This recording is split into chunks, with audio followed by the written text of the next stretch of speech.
We also have Mr. John Knight here. How you doing today, John?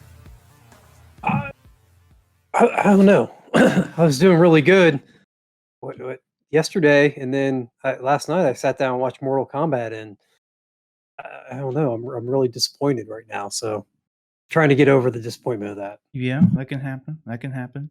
But let's go over. Let's get your thoughts on Mortal Kombat now though that you talked about it, because I kind of talked about it last week, I believe it was on the show, but Rick hadn't seen it yet, Yeah. so I kind of gave my general review on it.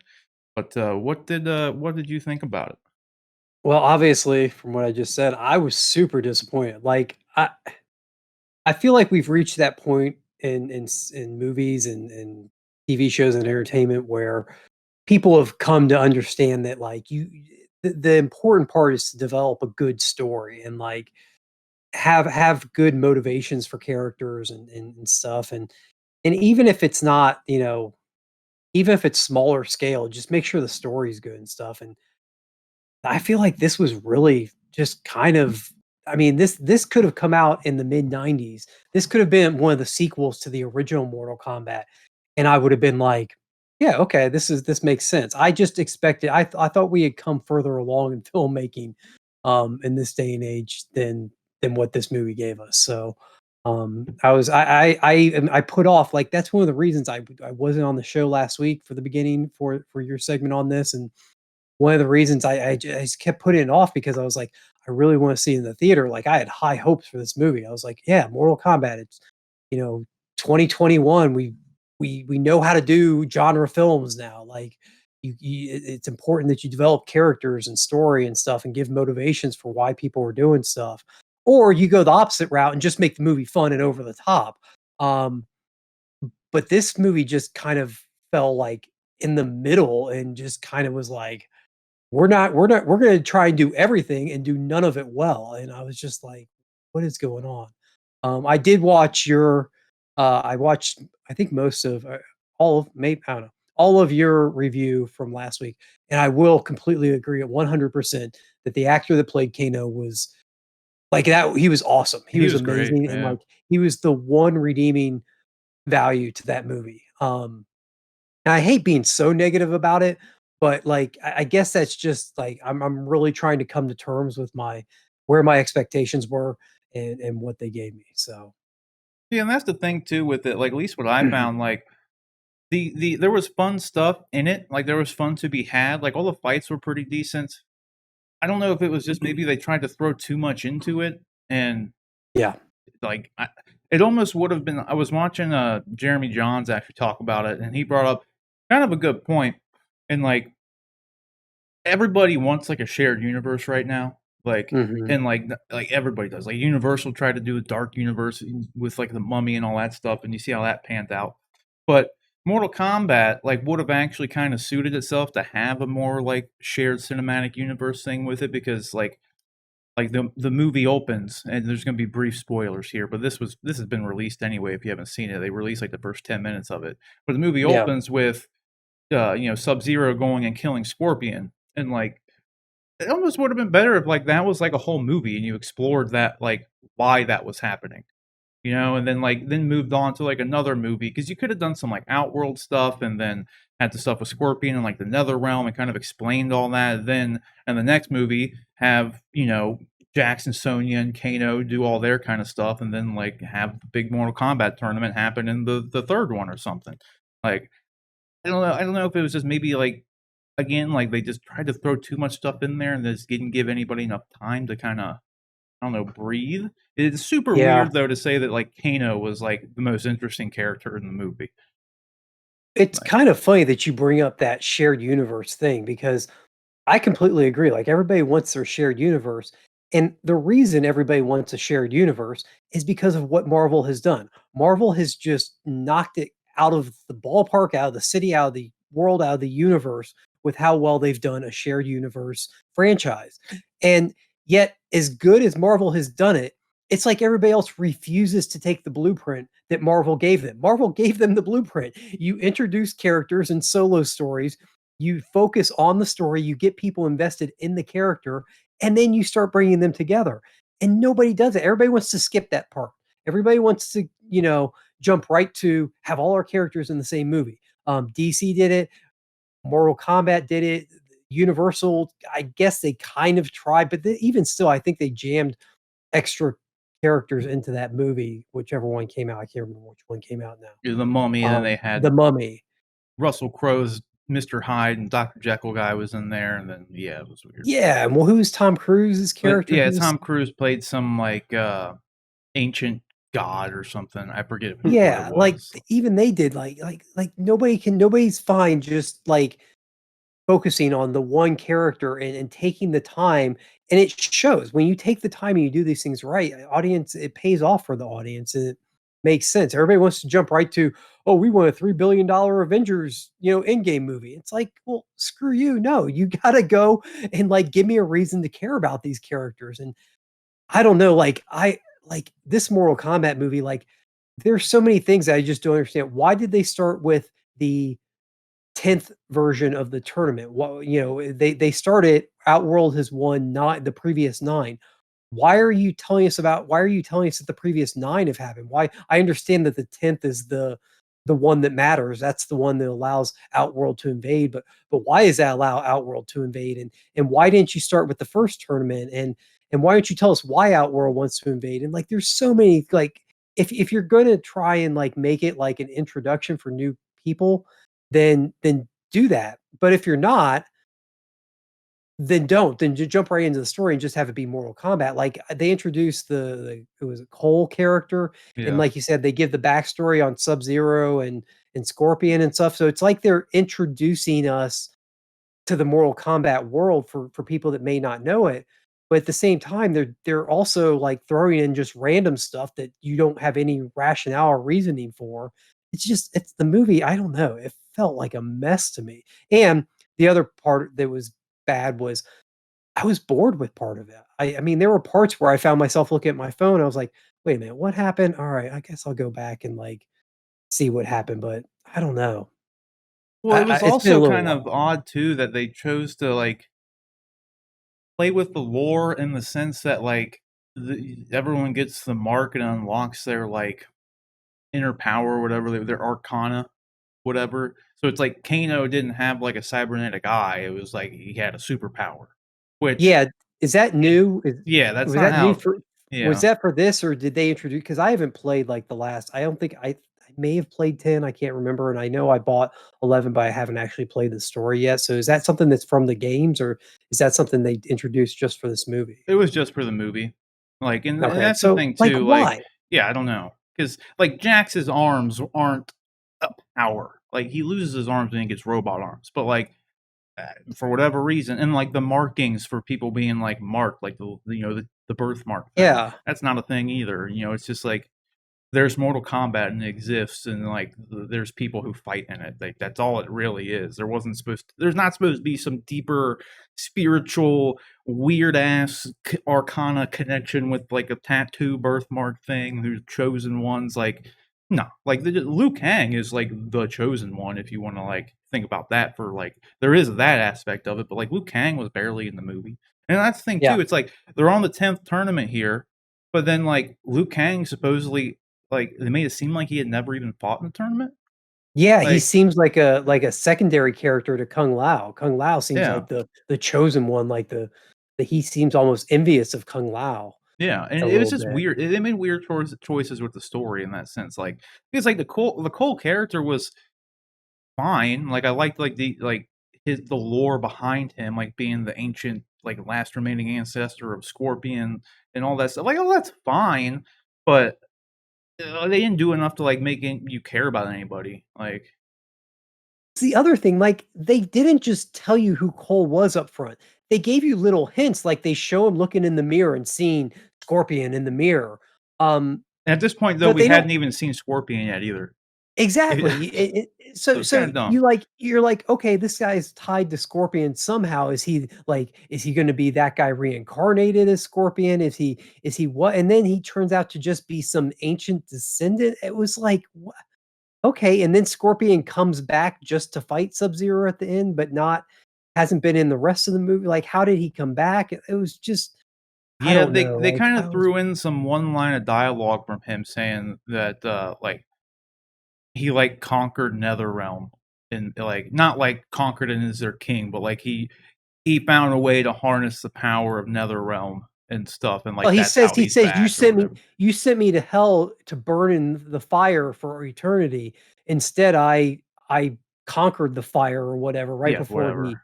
he does his toasty on Sub-Zero there. But even that was like, I don't know. It was It still doesn't make any sense because it took how long? Like that was they said that that fight in the beginning of the movie happened in like the 1800s or something. So it's yeah, like why did it take him 200 years in the 10th tournament to, like, do like, you know, and the biggest flaw in this movie is that the tournament doesn't happen. Like, and for then sure. they Yeah, do all you these never things, get like, they explain, like, they literally in the movie break their own rules because they say that, like, you're not allowed to it's, you know, illegal, we'll say, against the rules for, you know, Outrealm or whatever to interfere with Mortal Kombat in the tournament. Like Sub-Zero isn't allowed to come and start killing people who are supposed to be in the tournament, but that's what the movie is. yeah, Like you told me you there's can't do that, but then the movie is about that happening, about that exact and there's no thing happening. consequence for it. Like Yeah. it's kind of Well, dumb. and that's the other thing, like, as much as I know it's kind of like a crutch or, like, people maybe it turns people off to do this in a movie, but, like, it's a bad example of it, but it's the one that came to mind first. At the beginning of the Green Lantern movie with Ryan Reynolds, they they do, like, this voiceover narration with some, um, images, some what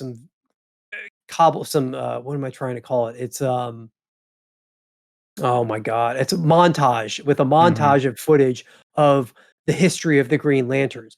I almost feel like they needed something like that, like they needed a montage to if this is gonna be a reintroduction of the Mortal Kombat franchise, if this is not just building off of what's come before, if it's a whole new thing, and you wanna bring people in and have them understand the story, then start the movie off with a narration over a montage of footage about Outworld and their history of conquering places, and they came to Earth, and Earth's defenders combined to seek the help of the elder gods, and the elder gods it doesn't have to go on for a long, but give us a 5 to 10-minute montage that opens the movie, and then you can jump in. If you wanna make the stakes higher and make this the 10th one, then show us a quick montage of previous fighters or previous Mortal Kombats and Mhm. them losing. That way, at least when you give us these rules and stuff, they have some weight or some we understand what it actually means. There's some backstory there rather than just some general one or two lines of dialogue that don't mean anything. I don't know. Well, and they had their perfect opportunity to do that with at the very end of the intro with the Sub-Zero and Scorpion thing when Raiden shows up and grabs baby Cole, or not Cole, but his great grandma or whoever the hell. That would That have been was the perfect time for like yeah. Raiden to like once the title card comes up, Raiden could just start explaining where we're at now. Like, you Well, know, that like was the other thing that I, like, laughed out loud. I'm sitting by myself, and I laughed out loud, like, later on in the movie, when Raiden's explaining to Cole where he came from, he's like, "I went and I got the child, and I took the child to the one place they would never look for it." I'm like, "Wait a minute, the one place is the place where you train all the combat. Like, how would that not be the first place they would go? Like, what yeah.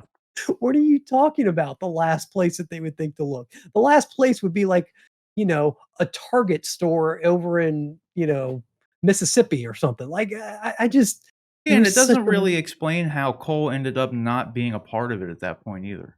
Because like, he took the baby back with him, but then, like, this is, like, 200 years later, like, why is he not looking over Cole at this point? Cole, yeah, I mean, like, I assume the reason is that the baby grew up and then they sent the baby off into the world and the baby had, a family and that family had kids and they had kids and that But eventually then Cole was born, but he had the mark, though, so that would theorize that every ancestor, like, every a part someone in his lineage would have also had the mark, so, like, who well, of his family people fought in the previous 9 tournaments?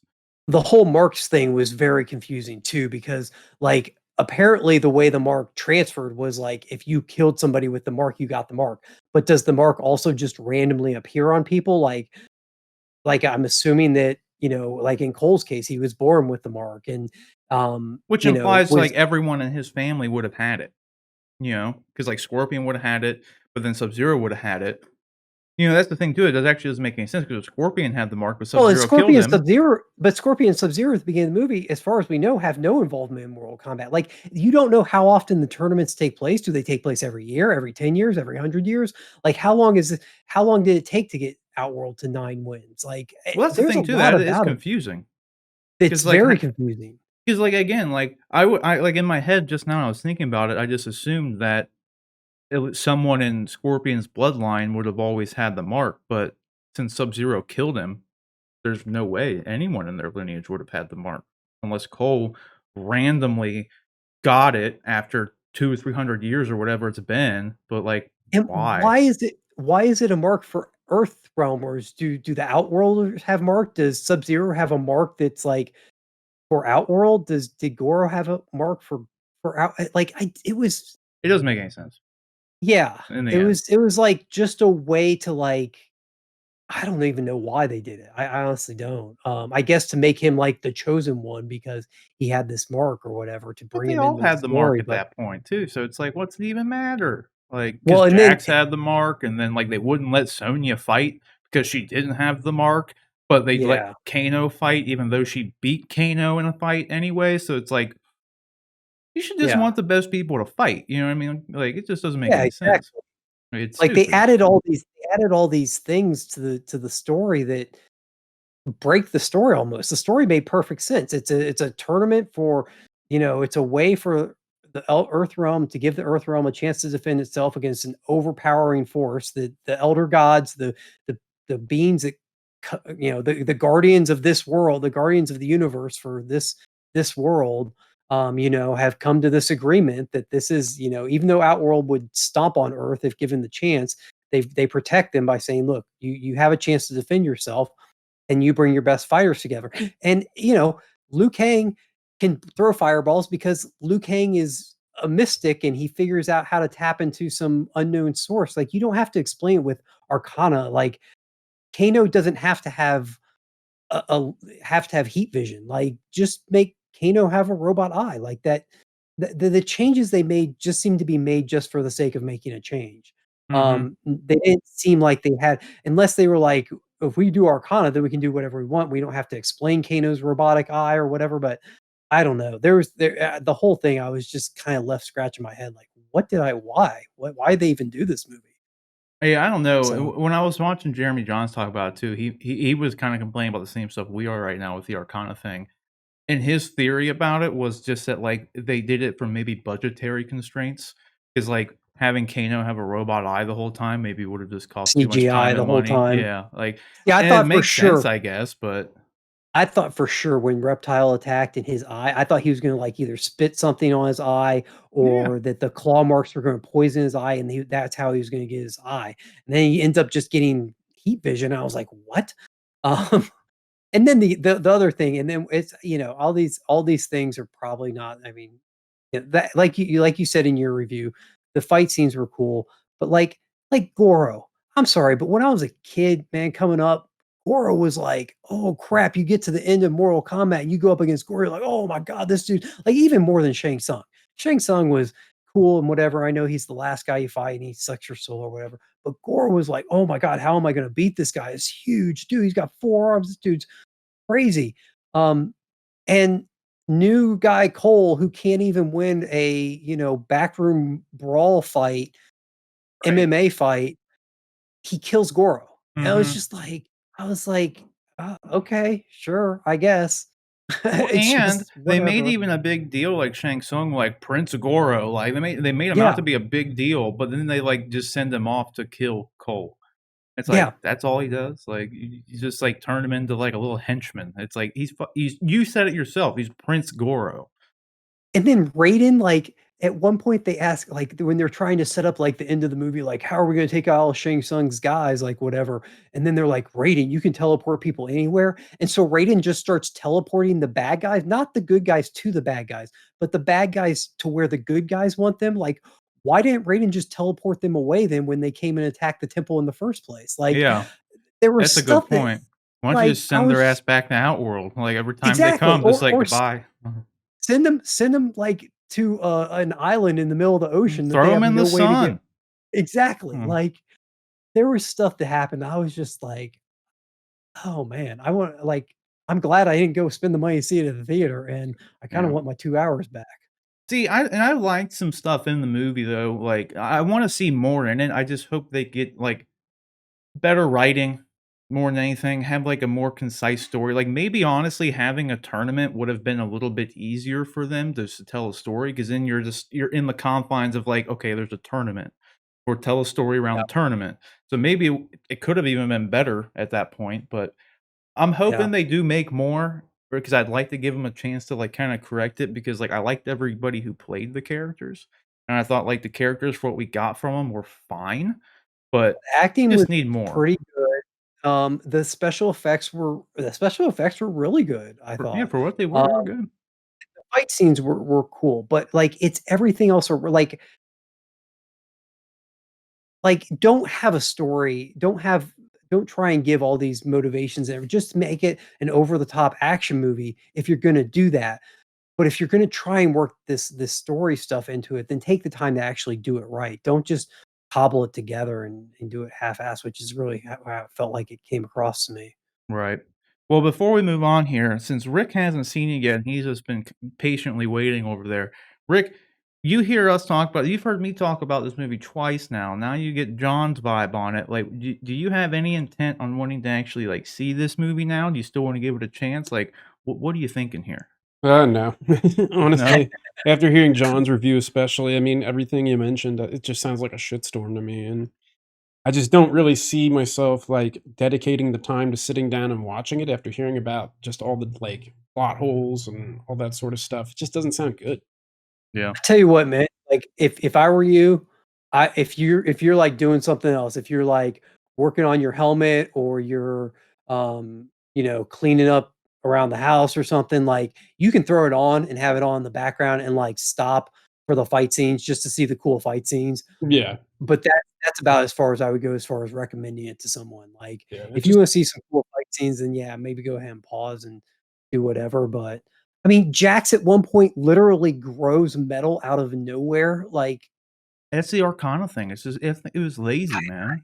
that does yeah, sound like lazy writing. Yeah, because like they give him, and this is the other thing that doesn't make sense with his arms. Like they're give him randomly metal in this temple, but these little, like, monk dudes, there's no, like, equipment in the room, technology, yeah, and, like, somehow, like, these little monk dudes are, like, trying to pretty much keep him alive and work on him, and then 10 minutes later, they cut back to him, and he's got these little robot arms on him, and they're just, like, little yeah, dainty looking things, and it's like, where do you even get the stuff to even do this? You're just in a freaking temple, he's laying on, like, a rock, like so you're telling me basically in that scene, like, if you play it out logically, if Jax never goes up against Sub-Zero in the first place and his Arcana kicks in naturally, what, his arms would have, like, yeah, what fallen happened? off and metal would have grown there? Or would have Like, been armor or something, like yeah, like, or if they had never put his robot arms on at the temple, would he still have just grown metal, like, out of like, the logic that they used just didn't the Arcana thing is really such a strange addition, like, I don't know. Outside there are Ugh, ways they could have done it that would have been better. yeah, outside of the definitely. fight scenes, it just doesn't sound like good at all. Well, No, it's not, really, it's not. Like, the story, the plot is, like, it's not good. There's, like, a lot of plot hole scenarios, like, things that just don't make sense, but, like, I will stand by the fact that, like, the characters for the most part were good, it was acted good, you just didn't get enough you didn't care about the characters was the only problem. Like, Kano was cool, and then Jax and Sonya were cool, but then Cole's your main character, and you just don't really care. Yeah, Like, I cared more about Kano, Jax, and Sonya than I did about Cole, and the movie's, like, kinda centered around Cole. So, mhm, that's the worst part about the movie. Not that, like, the Cole character's bad or the guy who played him bad, he was fine. It's just they didn't give him anything to really work with. Like, it was just kind of yeah. like a boring character for the most part. Either way, we spent enough time talking about it. So, guys, yeah, sorry. again, yeah, no, you're good. If you now that you've heard us talk about Mortal Kombat twice now, what do you think about it? Do you agree with us? Do you think it was good? Do you think there were some redeeming qualities? Are you excited to see more in this universe? Just let us know down in the comment section below.